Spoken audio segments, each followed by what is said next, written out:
So, ayun na nga mga kaibigan, ano, mga katungkod, no, walang problema sa physical na kaanyuan ni Denise Cornejo. Napakaganda naman talaga niya, no, 'di ba?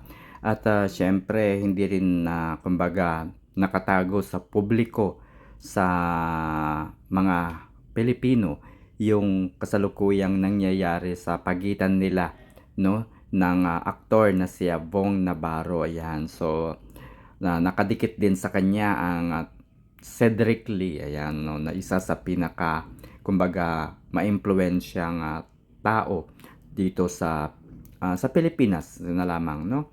So ito lang kasi yung tinitignan natin, ganyan, no, mga kaibigan, mga katungkod. So nakikita ko lang, makakamit pa kaya, o siguro tanong ko lang din, ano, makakamit pa kaya ni Denise Cornejo yung tinatawag na kaligayahan, no? Yung magkaroon siya ng boyfriend, magkaroon siya ng asawa in the future, no? Kasi para sa akin, no, sa tingin ko, only influential people yung may posibilidad na magkagusto sa kanya, no? Kasi kung ordinaryong tao yan, no, 'di ba maraming mga artista yung nagkaroon ng kapareha sa buhay na non-showbiz, 'di ba, yung mga ganyan. Pero sa tingin ko, medyo mahirap ito kay Denise Cornejo, no.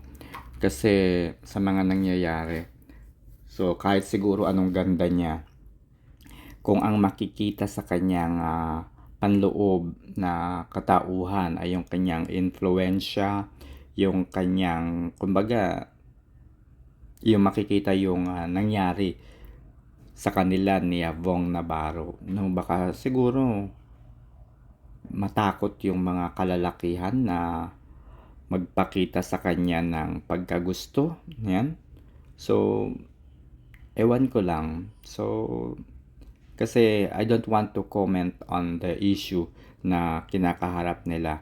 So, hindi rin natin kasi alam kung sino at ano nga ba yung katotohanan sa likod. Only the legal, kumbaga, professionals yung maaaring mag-discuss, yung maaaring kumbaga, mag-usap at magdesisyon tungkol sa katotohanan.